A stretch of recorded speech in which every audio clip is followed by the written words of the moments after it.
en Mientras Tanto, yo soy Carla y en este video les quiero platicar sobre 7 cosas que todos los mexicanos debemos saber o deberíamos saber sobre esta noticia de que el gobierno de Peña Nieto concesionó el agua. Entonces, voy a iniciar.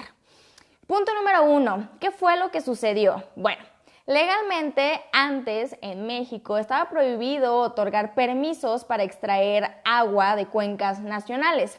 Lo que sucedió fue que el presidente, Enrique Peña Nieto, firmó 10 decretos en donde esto se invalida, digámoslo de alguna manera. Lo que sucedió fue que se modificó el estatuto de las vedas sobre el 40% de las cuencas nacionales. En otras palabras, antes no se podía extraer el agua y ahora sí se puede en el 40% de estas cuencas. Número 2. ¿Cuándo pasó esto? ¿Cuándo sucedió esta noticia? Por ahí algunos andan diciendo que esto sucedió ayer mientras México estaba jugando con Alemania o mientras los mexicanos estaban festejando en el Ángel o en otros lugares.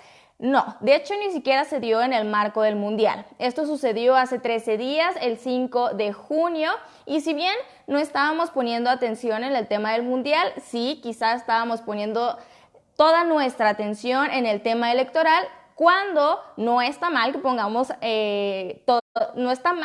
atención en temas electorales, pero también tenemos que seguir viendo qué hace el gobierno actual. Recordemos que ellos se van hasta el 1 de diciembre, entonces pues esto fue lo que sucedió el 5 de junio, repito, esto sucedió ya hace 2 semanas más o menos. ¿Cuál es la dimensión de esto? ¿De qué estamos hablando? ¿De cuánta agua se trata? Bueno, en México existen 756 cuencas, eso es el 100%.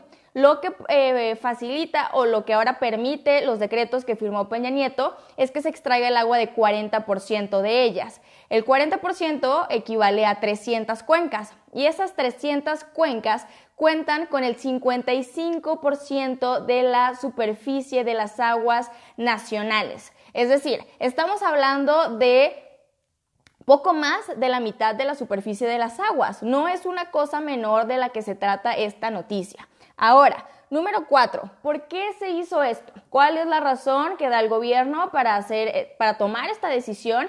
Y también, ¿cuáles las razones que exponen los expertos, los intelectuales, las organizaciones civiles? Bueno, de acuerdo al gobierno federal, al Poder Ejecutivo, esto se hizo para tener reservas de agua para las áreas protegidas por los próximos 50 años. Eso es lo que dicen las autoridades, pero los académicos y las organizaciones civiles que han estado trabajando en este tema del agua, que no es algo reciente, que es algo que ya se había venido mencionando con la Ley General de Aguas, con la Ley Korenfeld, con la Ley Pichardo, de la cual les platicamos aquí en Mientras Tanto en México. Bueno, ellos dicen que se abre la puerta para que el líquido vital sea utilizado con fines lucrativos, a través ya sea de la privatización o de las concesiones. Es decir, ahí están las dos versiones, tanto la que da el gobierno como la que dan las organizaciones civiles que han trabajado en este tema.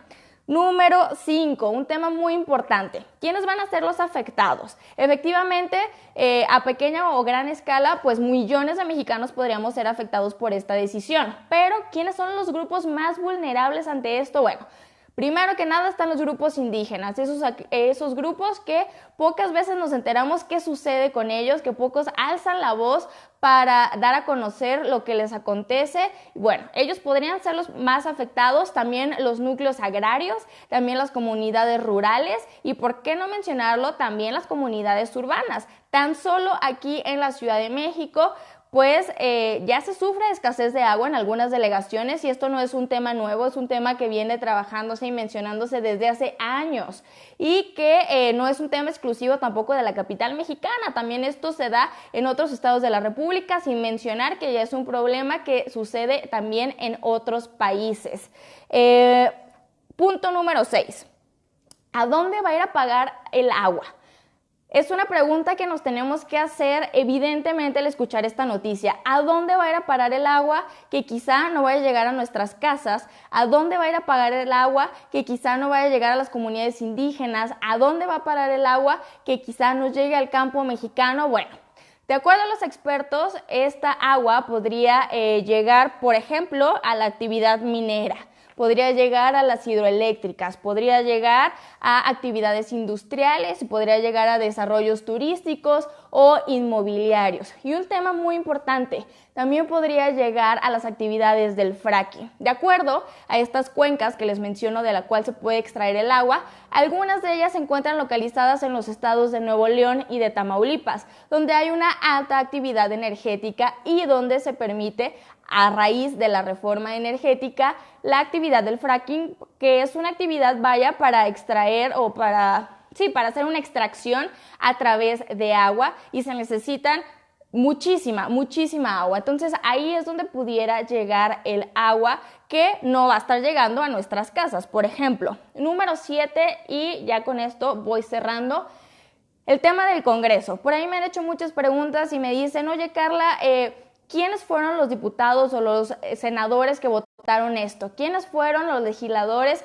que aprobaron esta decisión? En este caso, en esta particular noticia de la cual les estoy platicando, el Congreso no tuvo que ver. Esta decisión la toma o la acciona el presidente Enrique Peña Nieto a través de las facultades que él tiene con este cargo, y el Congreso no se ve involucrado. Pero si pensamos que esta agua puede llegar a las actividades energéticas, por ejemplo el fracking, evidentemente tenemos que pensar en la reforma energética, y ahí ustedes bien saben quiénes aprobaron esta reforma.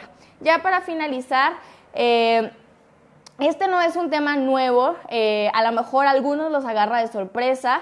Quizá muchos pensábamos que pudiera tomarse desde un tema legislativo, una discusión legislativa, y llega a través del Ejecutivo, pero es una ley o es un tema del cual venimos hablando desde hace años con la ley Korenfeld, venimos hablando de él también con la ley Pichardo. Esto no hace muchos meses, hace apenas unos meses aquí Mientras Tanto en México les hablábamos de esto, y que fue un esfuerzo en el que académicos, en el que intelectuales, en el que legisladores de oposición frenaron que pasara esta Ley General de Aguas, y que ahora, bueno, se pone la cereza del pastel con esta acción de firmar 10 decretos que toma el presidente Enrique Peña Nieto, y como pues dice el título de este video, nos mete un gol a los mexicanos. Creo yo que no está mal que estemos poniendo atención o que nos estemos divirtiendo en el tema del mundial. Tampoco creo que esté mal que estemos poniendo atención en las campañas, en las elecciones, pero recordemos, y esto es muy importante, que en México suelen pasar muchas cosas al mismo tiempo y que no podemos simplemente estar diciendo toda mi atención es para la selección, o toda mi atención es para AMLO, o para Anaya, o para Mid, o para el Bronco. Nuestra atención, claro que tiene que estar dividida en todos los temas que nos interesen, y también poner mucha atención en las decisiones que esté tomando el gobierno, que aún sigue ahí. Recordemos que este finaliza hasta el 1 de diciembre, y ahorita nos metieron un gol, pero puede que en las próximas semanas, en los próximos meses, nos metan otro. Entonces, aquí yo, desde Mientras Tanto en México, los invitamos a que pues le den seguimiento a las noticias, a este tema en particular. Le estaremos informando lo que sepamos a través de nuestras diferentes redes sociales, que nos pueden encontrar en YouTube, en Twitter y en Facebook como Mientras Tanto en México, y también pueden consultar más información en nuestro sitio web www.mientrastantoenmexico.mx. Muchas gracias por ver este video, espero haber aclarado algunas dudas, y yo los dejo. Buenas noches.